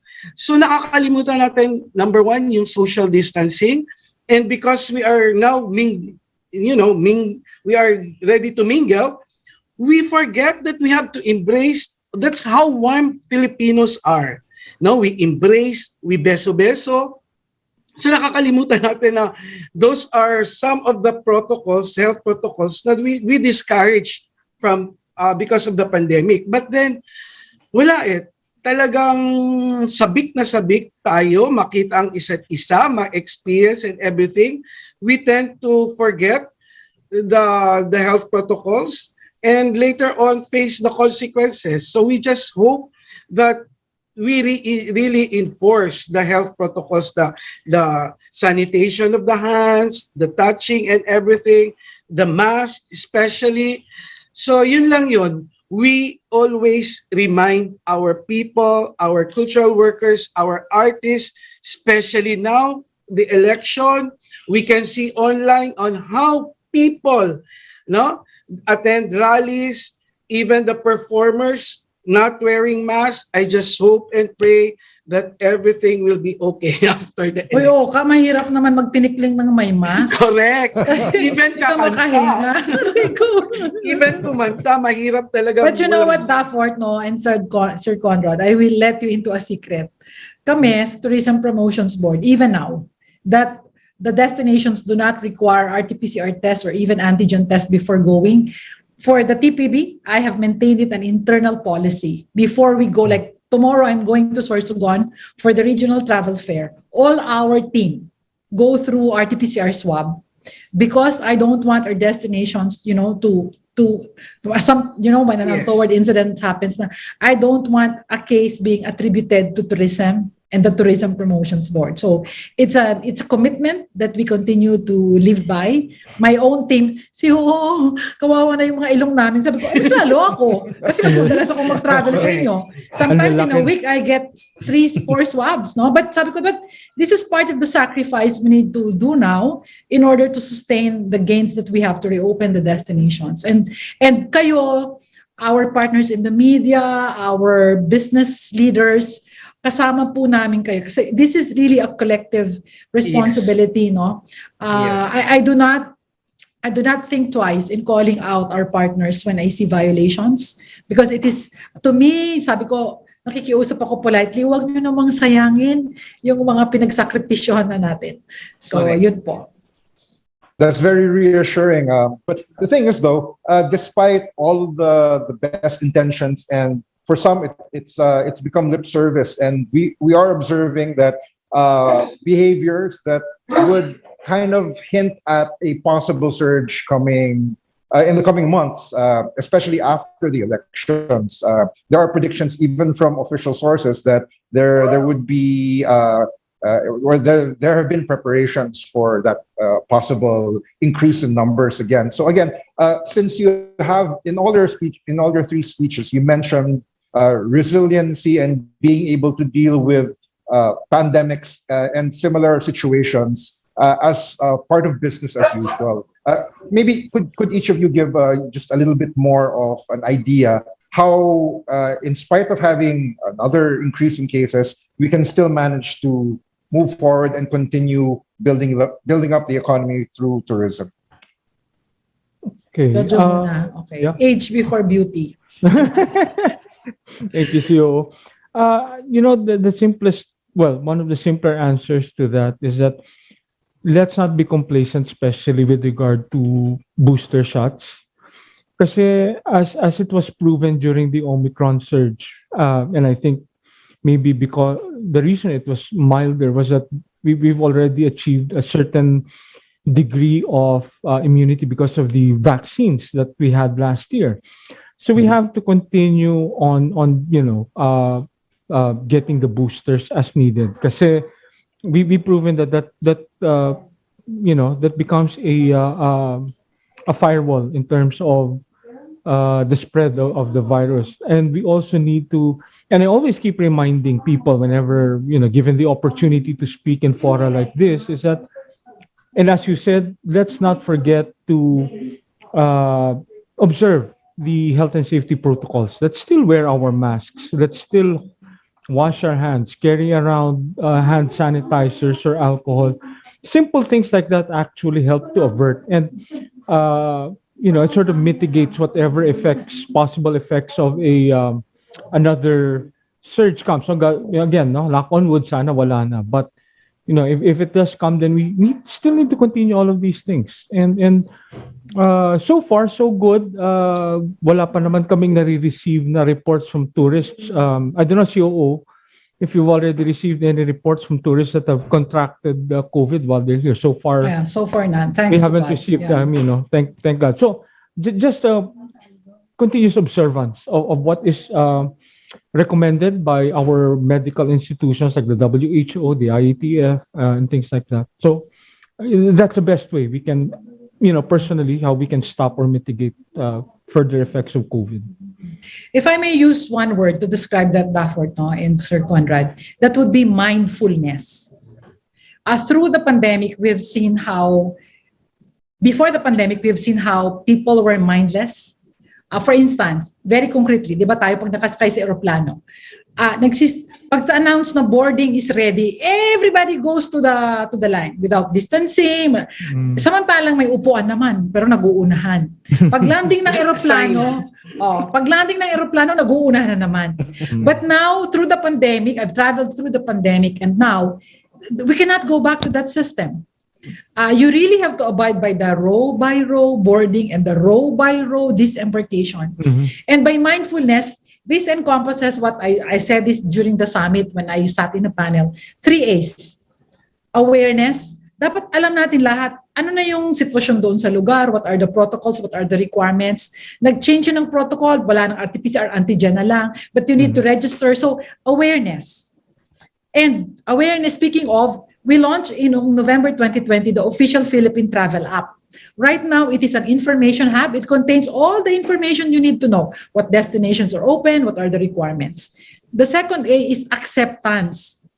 Tanggapin natin na ito yung mga kailangan para maka-move on tayo. Kasi if we continue to be in denial, mahirap mag-move on. And the third A is to act with agility. By acting with agility, talagang, kahit na grudging yung compliance mo, pero act pa din, no, na sumunod tayong lahat. And this mindfulness, Dafford, is something na dapat talaga, through post-pandemic years, we need to continue to observe. And kayo pong business sector leaders, if I may say this, baka hindi na ako maimbita ulit, no, for saying this. But you hinted at it, Dafford, during the introduction na, we cannot actually go back to pre-pandemic way of tourism. We need to move forward to a better way of doing tourism. And for you in the business establishment, that's not just looking at the bottom line, because you need to look at the triple bottom line of course, ensuring there's prosperity with your profits in mind, but the other two pegs of the triangle of looking after the planet, our Earth. Like sabi ni Jojo, nag-exceed yung Boracay ng carrying capacity. Naku, ang carrying capacity kailangan talagang sinusunod. And of course, the other P is yung people. Na we have to move forward with a greater consciousness and desire to really make this inclusive, that everybody wins. The communities, the workers, the indigenous peoples in the islands who actually own the ancestral lands where some of the destinations are found. So, yun po. Kaya nyo na ba yun? Kaya natin yun. So, what do you think, Conrad? Kaya mo na ba? Kaya mo na ba? Kakayanin yan. Yes, of course. Yes, of course. Nakita ko naman sa pandemic na we became more disciplined in our social distancing and so forth. That's needed actually. Yeah. At tayong mga Asiano, actually, Sir Conrad, tama ka. We're more compliant actually eh. Even during the WTPC summit, di ba, President Jojo, nakita mo, yung mga Filipinos and then the Asians, we were mostly wearing masks. Yes. The Caucasians and the foreign delegates were the ones na parang uncomfortable. Although, I have to give it to them na out of respect, when they approach and they see you're wearing a mask, they also put on their mask. So, yeah, nakakatuwa. Yeah. We have actually yung ating latest COVID stats. I think the past week is only 206 per day. Yung new cases, and that's actually I think 25% decrease. And let's hope that goes down further. It continues. Yeah, and we should give credit naman siguro to the not only to the citizens. I mean, yes, but also to the government and the IATF for doing such a good job. Especially yung vaccination talaga, Sir Conrad. Yes. It really mattered. It mattered. And thankfully, ako nga 4 times a week nag-RT-PCR, puro negative. So sabi ko, sana ito talaga yung trend, no? I hope I represent the trend. And get your booster shots. I already got mine. I don't know lang if I need a fourth. A second one. I really don't know. Pero I already got 3. Yeah, so I also had my boosters, and I was talking to Secretary Duque Wednesday night of last week. So sabi niya, ongoing yung studies as to mandating the fourth, the second booster. And also for those who are 17 and below, pinag-aaralan na din nila yung datos gathered from the those who have received the jabs as to the safety, the efficacy of prescribing it for a booster shot for the 12 to 17 below. Yeah. Okay. Well, it was mentioned earlier, may term kasi si Jojo na I found very interesting. You mentioned kasi na yung revenge tourism, revenge travel, no? And since a lot of our viewers are really chomping at the bit, talagang gigil na travel na ako eh. Maybe you might want to share with us, like you mentioned, people want more experiential, more unique, and culturally immersed destinations and experiences. Top of your minds, would you be able to recommend some of the newer ones or the revamped ones, things that have been augmented some way or another? That way it's new or fresh, or it's at least not the same old as pre-pandemic times. Okay. Well, one of the two destinations that come to the top of my mind are actually places like Dumaguete and Siquijor. We sort of take for granted that they've always been there, especially when you talk about Siquijor, ang iniisip natin yung mga aswang, yung mga manananggal and all of that. But I've been there 3 times already, and I find it to be one of the more peaceful places in the Philippines. If you're really looking to sort of recharge, you want to meditate, you want to think about, in a peaceful atmosphere, Siquijor is a place to go. Dumaguete also, what's in Dumaguete? You'll be surprised. There's diving there, there's culture, there's food, things like that. And then Bicol, we always talk about Bicol, but somehow it sort of gets lost in the shuffle when people start talking about Boracay, Palawan, and all of this, no? Bicol is also one of the nicer places to visit, especially if you're a foodie. And there's you'd be surprised. There are also a lot of resorts that are in that area na hindi lang natin talaga na natitignan. So, off the top of my head, those are the things that I'm thinking of. And revenge travel nga, as you mentioned. Then yung people they want to take revenge on COVID for locking us in for 2 years. So gaganti kami, babiyahe kami. And if you're looking for places to go, go. Even places like Masungi Geo Reserve. I'm surprised not too many people know about it. And Because it's not for everybody also. You cannot hike. Yeah. Well, but for those who can. For those who want to hike. Yeah, diba? Oo. And it's close to Metro Manila. So Correct. yung mga bata-bata na kaya pang umakyat ng bundok, it's Parang kami ni place for them Conrad. to go. Yeah. Mga bagets, di ba? Yeah. So, Actually, si Oliver said it in the chat, no? Yung less crowds, less danger. So the sentiment and the trend is that people prefer places that are less crowded. They prefer open spaces. They also prefer to take road trips instead of flying in an enclosed airplane. Yeah. So while there is pent-up demand, but there is aversion to mass tourism. You're very right, Oliver. Mhm. And if I may contribute to what Jojo's mentioned, 3 F ako.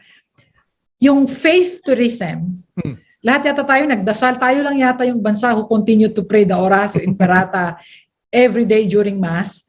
And we celebrated the 500 years of Christianity in 2021 when it was still pandemic year. Mhm. And in fact, TPB, launched a faith and heritage tourism tour program to deepen our appreciation of our stories as pilgrims. Diba? Lahat tayo yung pilgrims naman na nag-journey. And adding to what Jojo said, the churches, we have UNESCO heritage churches, diba, Jo? Yep. Miagao in Iloilo. Yes. Then of course, ang San Sebastian dito sa Manila is the only steel church in Asia. So there are those important trivial facts to know, but at the same time, you take time to deepen the faith and our journey as pilgrims. And then the second F, of course, mentioned by Jojo, is food. So kung magdadasal ka sa Miagao and magdasal ka na rin dun, ang mga simbahan sa Iloilo may gender segregation. Alam nyo ba yon, Sir Dafford? There are churches there that have only male saints. Then you transfer to another church that have only female saints. And then when you get out, my God, so there's batchoy and of course food, diba? So food. And then, of course, there's culture. So there's faith, there's food, 2 of which are in Bicol. We are, like Naga City is the pilgrim city with Our Lady of Peña Francia. And then there's fun. As mentioned by Jojo, there's Masungi, those who are looking for adventure. And the TPB also with the regional offices of the DOT in partnership with our motorcycle riders. Nag-launch kami, Sir Dafford and Conrad, ng motorcycle tourism. Kasi yung mga hindi nakakabiyahe, walang eroplano, on their 2 wheels, they could get to destinations we could not traditionally reach. And they would post this. So like I saw the post of Senator J.V. Ejercito, the Stone Church in Laurel, Batangas. I never knew about that. It's beautiful pala, no? And enrichable. So yung mga ganong initiatives na, bago to. And that's why, as sa speech ni Sec Ber na kanina, kasama yung bike tourism. We have developed new bike trails in Bohol. No, and even in La Union. That's another surge that we have in terms of bikers, both the motor and the foot type. And we registered a record high of sales sa motorcycles. Sabi ng ating motorcycle industry, no, through the 2 years of the pandemic. There's a question in the chat, if I may. Before you go, na go. if there's data na on the 2021 socioeconomic indicators, we have yet to, the current year 2022, we have yet to get that from the Philippine Statistics Authority and NEDA. And as soon as that comes out, usually po the DOT conducts a briefing also. So thank you. Yes.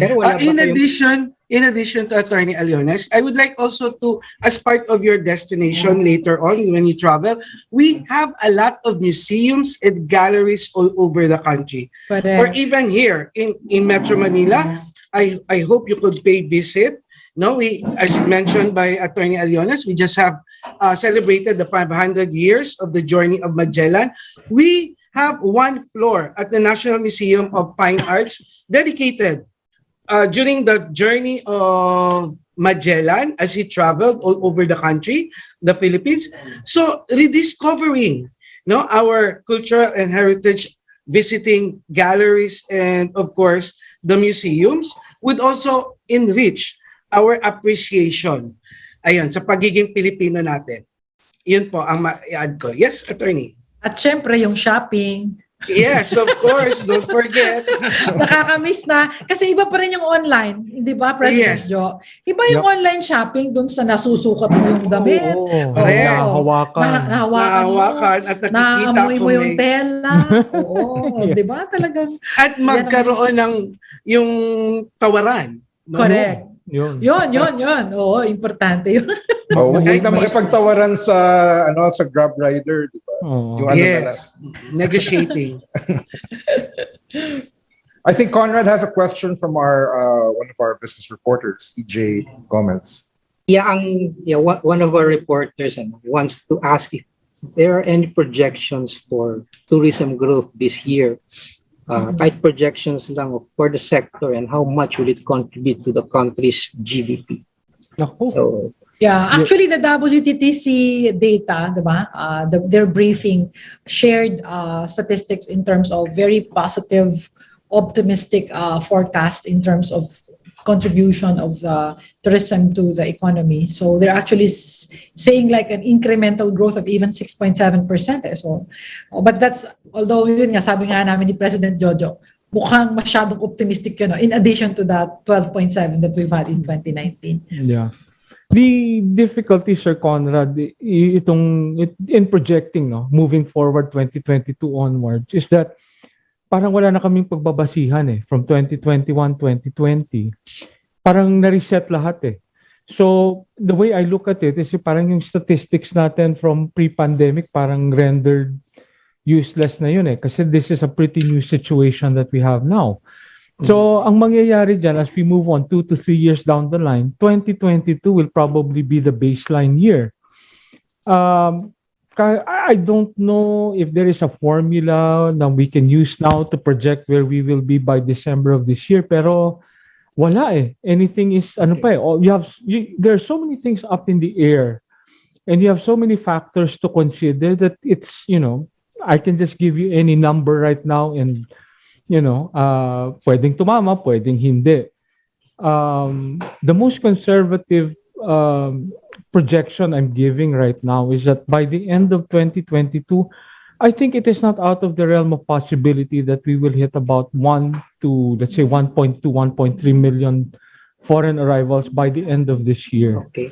But that's as far as I will go. Yung tatanungin tayo ng ano yung growth rate natin month to month or 2023, that's almost impossible to predict right now. Yeah.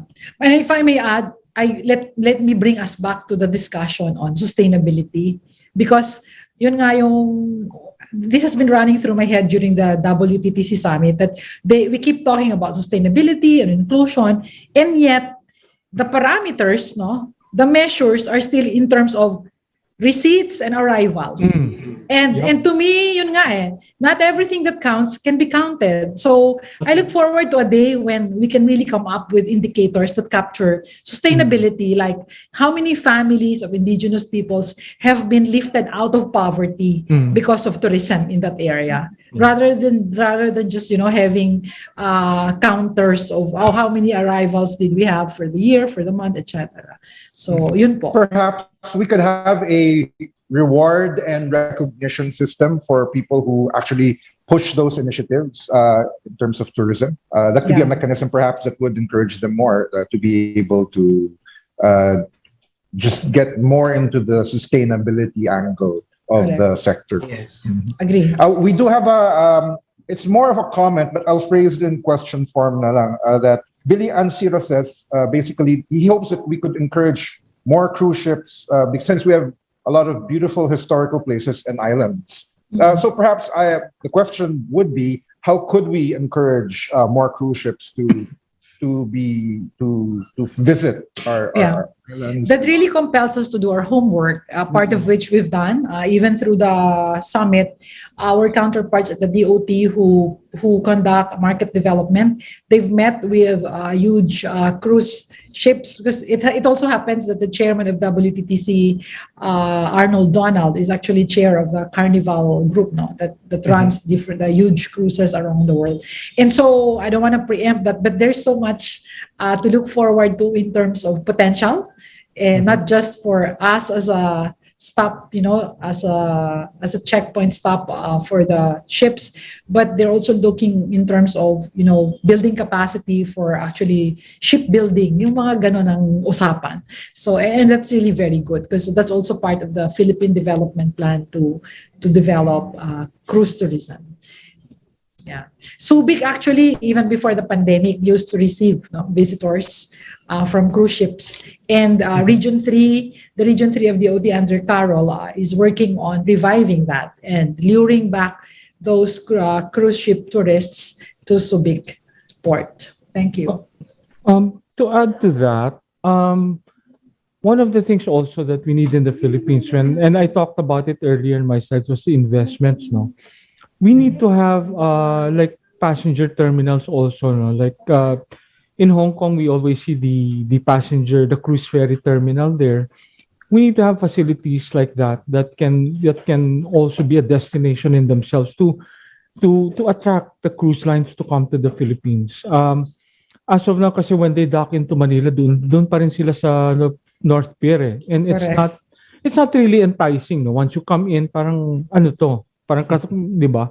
But if you build them a terminal wherein it's really dedicated for cruise lines, or even say the bigger inter-island cruise companies that we have, that's a major enticement for them. Kasi alam natin na there are certain things where you can say if you build it, they will come. And a good passenger terminal, not only in Manila, but maybe in the major ports like Cebu, and Cagayan de Oro, even Jensan, General Santos. Yes, Jensan, yeah.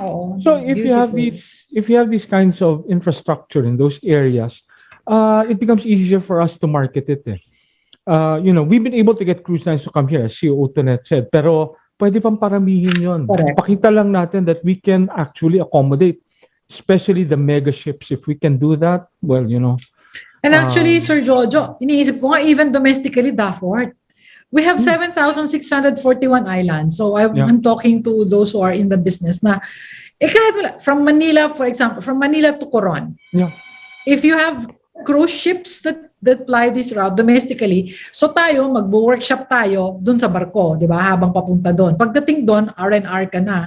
Hindi ba? So yeah, that's maganda good. Siguro. Yeah, these are the ones in the pipeline. Okay. Well, just a follow-up question to EJ Gomez's initial question, our business reporter. You had mentioned youth engagement earlier. So can you please elaborate more on this? And how exactly can the government capitalize in an effort to promote and elevate the tourism industry here? There are I can think of two concrete examples of that, how we engage the youth. One is the program called Voluntourism. So we're actually mobilizing the young people to volunteer for the different aspects of managing tourism destinations. And in the Save Our Spot campaign of the DOT, we are actually appealing to the youth, because they are the beneficiaries of the earth, of the resources of our country. So it's very important to pursue this zero waste, switching off lights and aircon when you're not in the room. So these are very simple campaigns that really call on volunteerism. The other one is we call the restorative or regenerative tourism, where a lot of young people, when, for example, if you go to Mount Puro for 3 days, 2 nights, part of your stay there is actually, you will be, part of what you paid for is that you will be given a seedling bang tawag doon sa bamboo, yung young bamboo na ipaplant mo, because they have bamboo forests. And so this is part of the regenerative or restorative tourism, that you don't just visit the destination for fun, but you also visit it and leave it a better place because you've been there and you've done your share in terms of taking care of the earth and That's the nice. environment. For the NCCA naman po, we like every month we have a different of celebrations. Like April, we have the Philippine Food Month or the Kalutong Pilipino.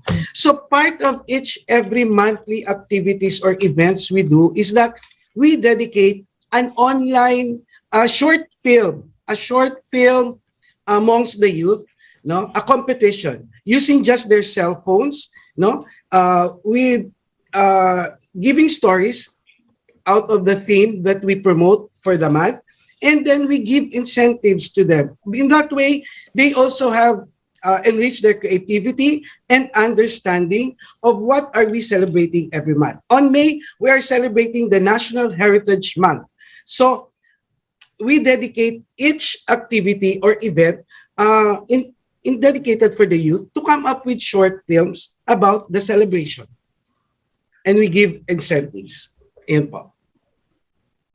Well, Conrad, I think our travel and destination gurus have given us excellent guidance on where the tourism industry is going and where we tourists where we can go from here onwards. How about you? What are your thoughts on the matter, on the things that they've said? Well, I find it very enlightening and encouraging, considering the fact that we all know that the tourism industry was one of the biggest or badly hit sectors during the pandemic, and it's now time for the sector to rise and for people to travel and get back at the pandemic, as you said it earlier, revenge time for tourism. And I wish this forum could go on for another hour, but we do have very busy schedules. But this is a we had a very fruitful discussion this morning, and a very encouraging one also. So the 40th. Yeah, but before we all travel back to our on-site or remote offices or our next destinations, would you like to give some parting words or summary insights for our potential tourists locally and internationally? Oka, would you like to start? Yes. In behalf of the National Commission for Culture and Arts, no, we encourage travel because our main interest here, to be honest, we get a certain portion of the travel tax, the NEFCA, the National Endowment Fund for Culture and Arts. So I would like to encourage you to rediscover the Philippines, its cultural and arts, the heritage of the Philippines, not only the foreign, but also the local tourists, to go on travel and rediscover again our faith, our interests, and everything. Just to be mindful, as Attorney Alione said, we are still on the pandemic, and then our protocols are still in place. Just be mindful and careful and be responsible travelers so that we could really enjoy our vacation or our travel for that matter. Thank you very much. How about you, Jojo? Well, before anything else, again, I'd like to thank the Manila Times for inviting me and all of us panelists to this forum. It's been a very good and lively conversation, and I've thoroughly enjoyed it. And for us, for our travelers, domestically and internationally, take time to explore the world this time. You've been given 2 years to collect your thoughts and to build up and whet up your appetite to travel. When you do travel now, explore the world, know your surroundings, but at the same time, what they said nga, no, just take pictures for where you go and, leave nothing behind, but just enjoy. and just continue to follow our health and safety protocols, and everything should be well. So let's go out and discover the world again. It's been too long. And you, Tonette? Thank you very much, Dafford and Conrad, for this wonderful opportunity to converse with you on a topic that we are all keen in terms of really looking ahead for, what the tourism industry holds for us in the immediate and near future. And as we close, I would like to reiterate that gratitude to all of you and to those who have joined us in the panel and my co-panelists here for the very lively discussion. And also, I hope you will share my gratitude to the divine. No, sa tingin ko hindi tayo pinabayaan ng Panginoon. It was a test of fortitude, but sabi nga kapit lang, kumapit lang tayo, and I think we need to constantly thank God for leading us through out of the 2 years. We've lost some, and we continue to grieve for them. But today, as we look forward to the full reopening of our borders and praying, I join Oliver in praying na matapos na nga itong si COVID, then I hope we continue to also call on God for protection, for guidance, and for fortitude. And as we look forward, I shared the glimmer with you that we've had a wonderful, awesome success hosting the Global Summit, and people were raving about our hospitality, the warmth of our people, how amazing our food is. And in the end, they were all really saying it's really about the people. We have 7,641 islands to be proud of. You should list all of those islands in your notebook and visit, them throughout your lifetime. My sister, who is based in Toronto as a welfare officer, we were messaging the other night, and she said, "Man, when I go home next year, I need to complete, because there are 81 provinces. I have only visited 42." So she is halfway through the provinces. So I think that's a good way to really kickstart the economy and help those who have lost jobs. And our artisan community, they're so looking forward to weave again, Yes. to do To crafts create. again, for us to create again and to recreate, and for us to appreciate that at the end of the day. We don't travel for the sake of traveling.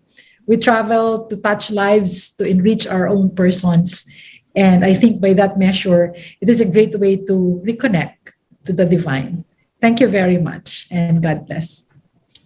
Well said, everyone. We appreciate your insightful words, and we hope to have you again on the Manila Times Online Business Forum. So thank you, Okag, thank you, Georgia, and thank you, Tonette. Thank you. And also thank you to Berna Romulo Cuyat. Altelsec. Thank you, everyone. Thank you. Thank you. Keep safe.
What comes to your mind when you think of peace?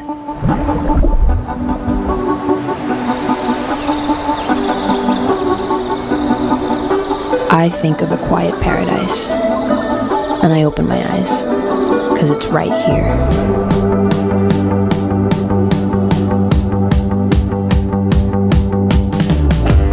San Vicente. Despite everything thrown its way, it's back on its feet again. All the places to explore, and all the best emotions to feel.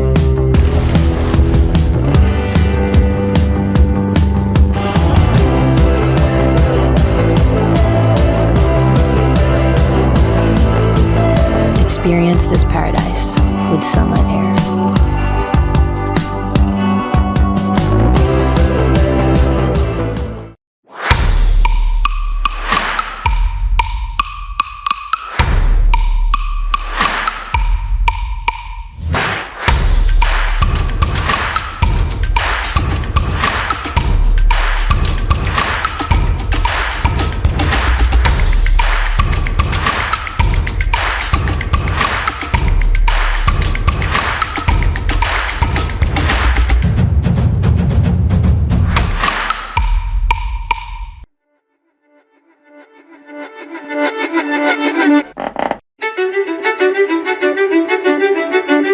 My life in Italy is always in a rush.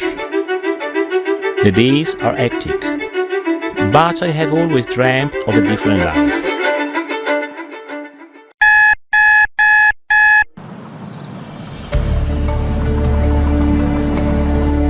Where each sunrise greets me with the warmth of paradise.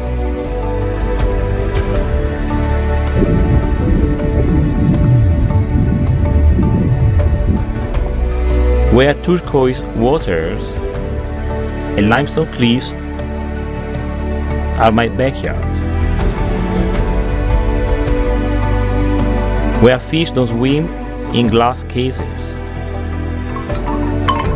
I dreamt of living in a house that mixes comfort with a deep concern for the environment, of sharing my home with others, and developing warm-hearted communities. My dreams, they came true in the Philippines.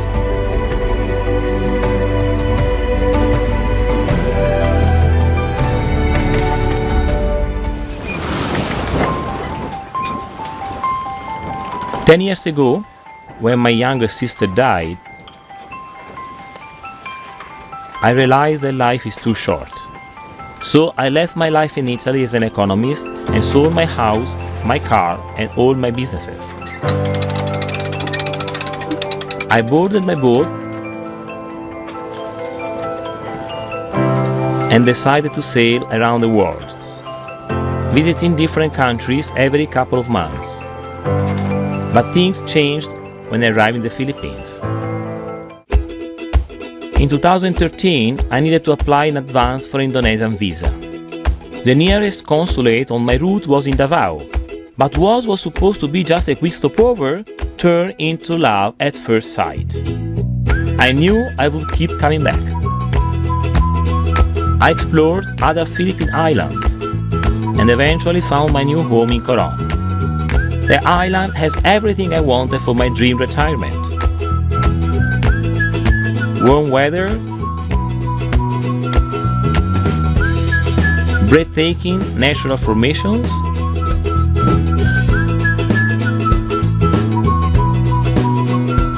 diverse marine life, safe and secure environment, and gentle, welcoming people.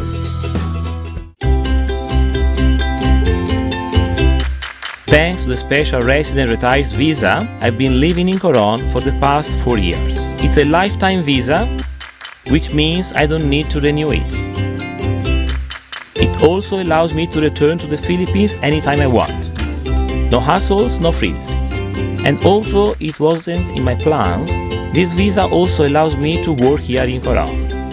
We originally built this houseboat so we can have a place to stay during the rainy season. But friends and other tourists liked the idea. We decided to open it up to guests and make it a business. The houseboats are totally eco-friendly. They run on clean energy. The wastewater is kept in holding tanks. We don't discharge any waste into the sea.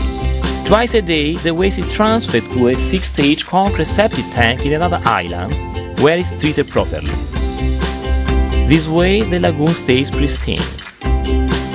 Because of these eco-friendly steps, I was able to get permission to set up the houseboats in the Tagmanua's ancestral waters. I also partnered with the Tribe Association to provide livelihood and training to their young members. Good morning, Kuya Paulo!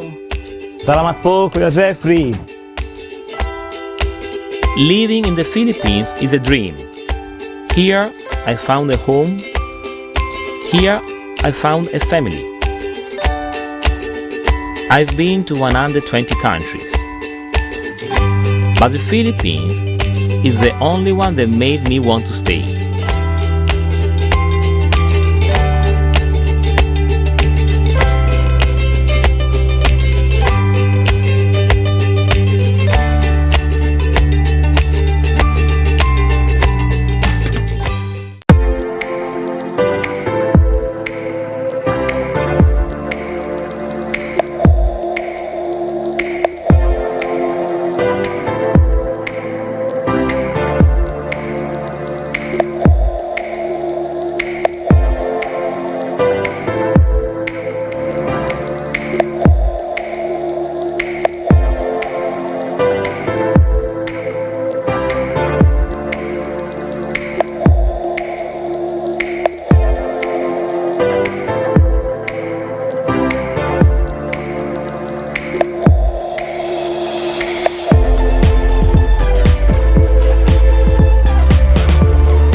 Sign up for a year and pay less than 71 pesos per month. Visit tmt.ph/digital to get your free 30 days of the Manila Times Digital Edition.